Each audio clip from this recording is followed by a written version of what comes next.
expertos que participan en este estudio. Quisimos que fuera global, multicéntrico, para así tener, digamos, endometrio de todas etnias y nacionalidades, aunque luego también siempre es interesante en una determinada etnia o nacionalidad hacer un pequeño inciso, pero digamos que este estudio es multicéntrico para este tipo de cosas que le comentaba. Este resultado interim lo evaluamos en abril del 2016 y va a ser presentado por nuestro director científico, el profesor Carlos Simón, en la SRM, que tiene una presentación oral para dar resultados. Desafortunadamente, por eso mismo, yo no les puedo dar ninguna información al respecto, pero bueno, me imagino que verán todos mi cara de felicidad, con lo cual se pueden hacer una idea de cómo han ido los resultados.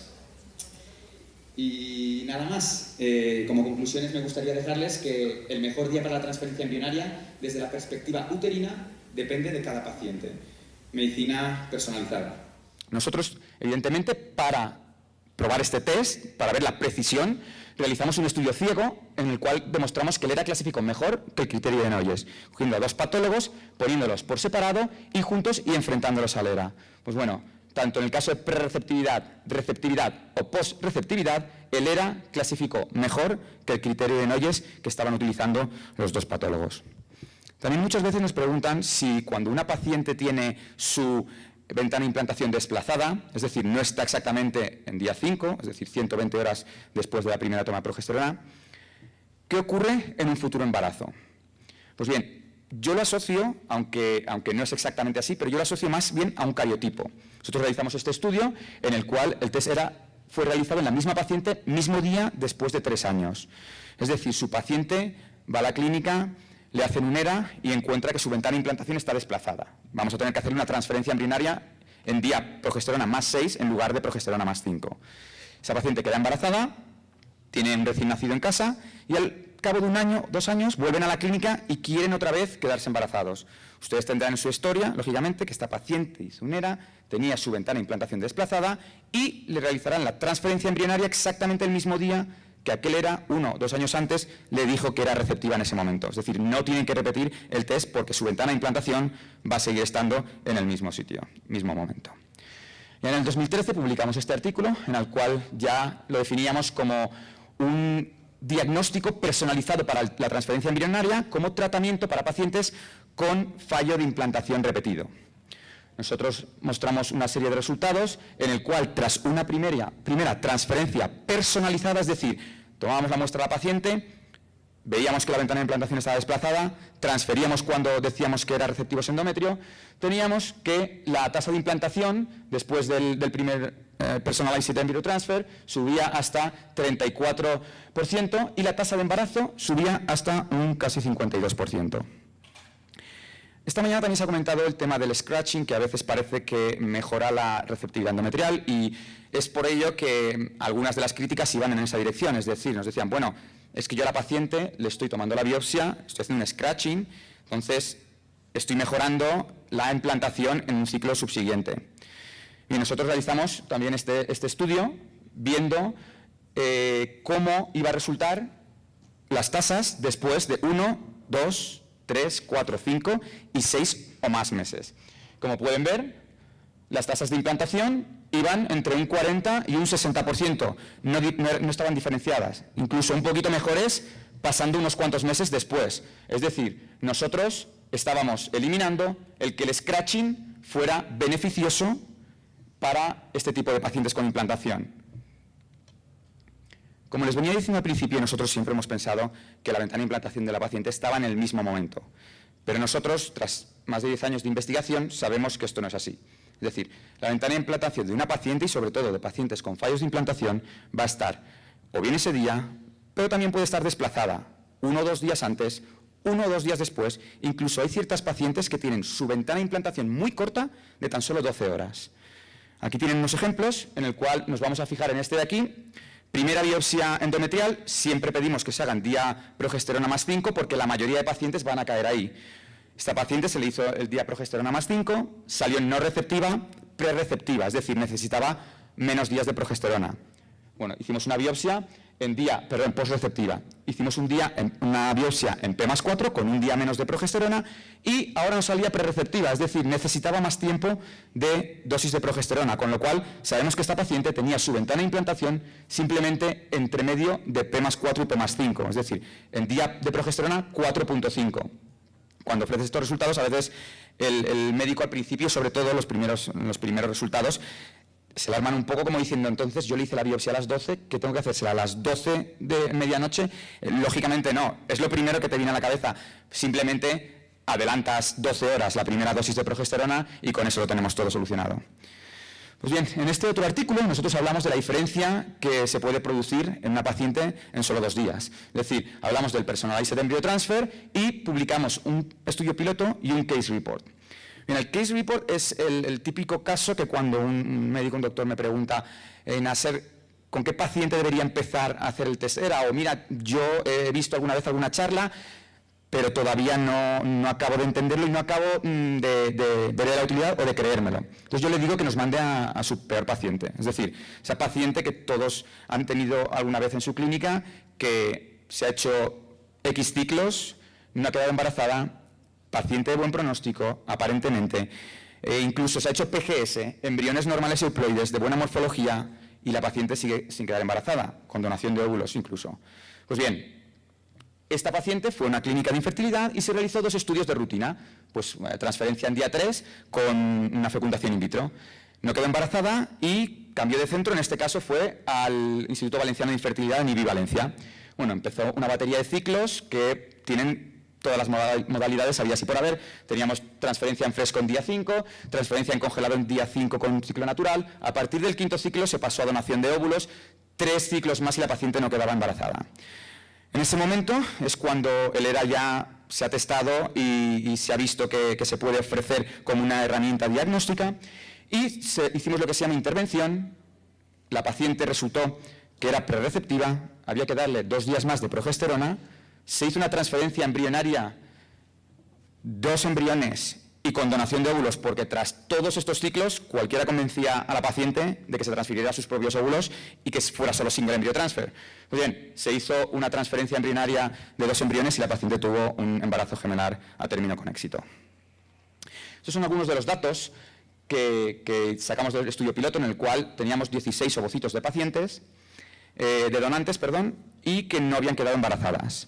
A estas 17 ovocitos, 17 pacientes, se les realizó un ERA y se vio que tras una primera transferencia y posteriormente la Personalized Embryo Transfer, porque las 17 tuvieron su ventana de implantación desplazada, pasábamos de tasas de implantación de un 13 a un 34.5%, tasas de embarazo de un 23 a un 52% y de ongoing pregnancy rate de un 0 a un casi 67%. Entonces lo que venimos diciendo es, con este test queremos hacer el Personalized Embryo Transfer como tratamiento. Y como decíamos al principio, siempre se había pensado en el paradigma de la paciente que va a ser receptiva en el día 5 de progesterona o 7 días después del pico de ALH, y nosotros demostramos que no, que podía ser 1 o 2 días antes o 1 o 2 días después.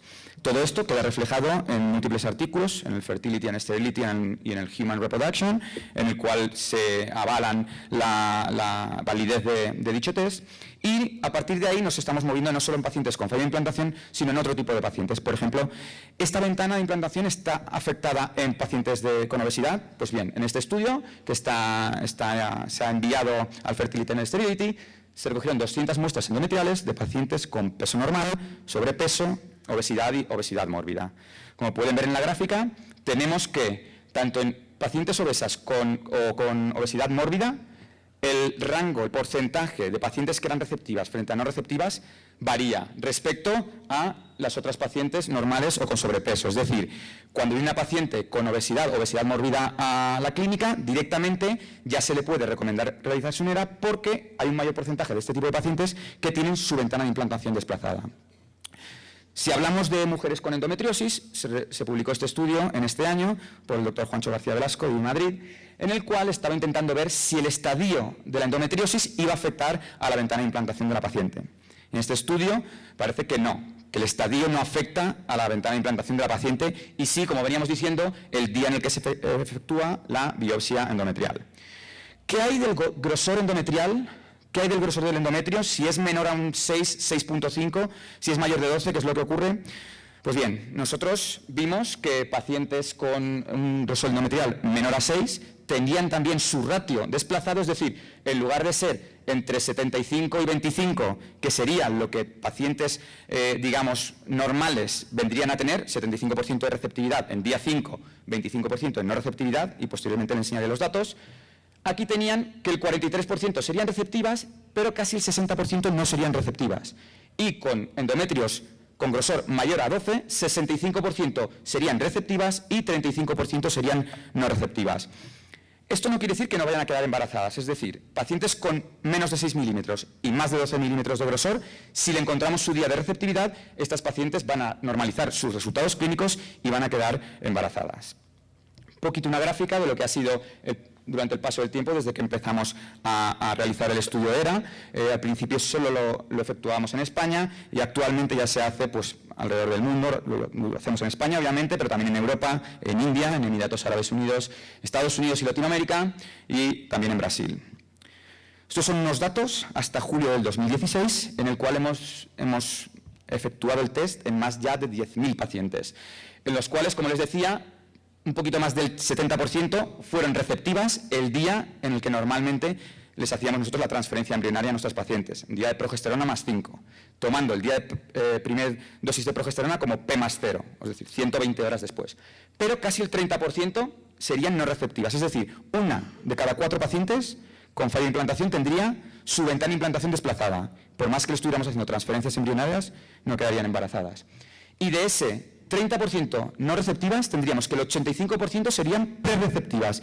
¿Qué quiere decir esto? Que necesitaríamos darles 1 o 2 días más de progesterona para poder realizar la transferencia embrionaria.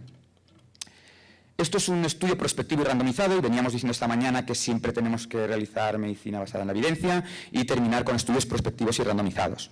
Pues bien, este estudio prospectivo y randomizado lo empezamos en octubre de 2013 con 3 brazos, un grupo A en el que se hacía transferencia de embriones en fresco, grupo B en congelado y grupo C congelado, añadiéndole el ERA y haciendo un personalized embryo transfer. Estos son algunos de los centros que participan en este estudio. Quisimos que fuera global, multicéntrico, para así tener, digamos, endometrio de todas etnias y nacionalidades, aunque luego también siempre es interesante en una determinada etnia o nacionalidad hacer un pequeño inciso, pero digamos que este estudio es multicéntrico para este tipo de cosas que le comentaba. Este resultado interim lo evaluamos en abril del 2016 y va a ser presentado por nuestro director científico, el profesor Carlos Simón, en la SRM, que tiene una presentación oral para dar resultados.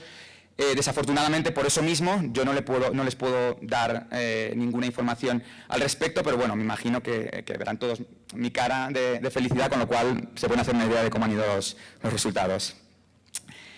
Y nada más, como conclusiones me gustaría dejarles que el mejor día para la transferencia embrionaria desde la perspectiva uterina depende de cada paciente. Medicina personalizada. La firma transcriptómica de receptividad endometrial revela que el factor endometrial es el responsable del 25% de los casos de pacientes con fallos de implantación. La transferencia embrionaria personalizada normalizaría los resultados clínicos. Y por último, el estudio que les comentaba, multicéntrico, prospectivo y randomizado, está en camino para contestar a la pregunta de si el ERA será costo efectivo en una primera visita clínica por factor endometrial. ¿Qué sería lo próximo? Esta mañana estábamos hablando de, bueno, el PGS, el futuro, además de realizarlo por secuenciación masiva, que ya lo estamos haciendo, será el no invasivo. Realizar un PGS, un estudio cromosómico no invasivo. Pues bien, para el ERA es exactamente lo mismo. El futuro es realizar, ya estamos haciendo estudios, ya estamos viendo determinadas moléculas para un día antes de la transferencia tomar líquido del fluido endometrial y poder decir si ese endometrio es receptivo o no. Todo esto se lo contaré seguramente el año que viene, si tienen a bien invitarme. Muchas gracias a todos y dar las gracias a todos los compañeros que hacen posible esto. Muchas gracias.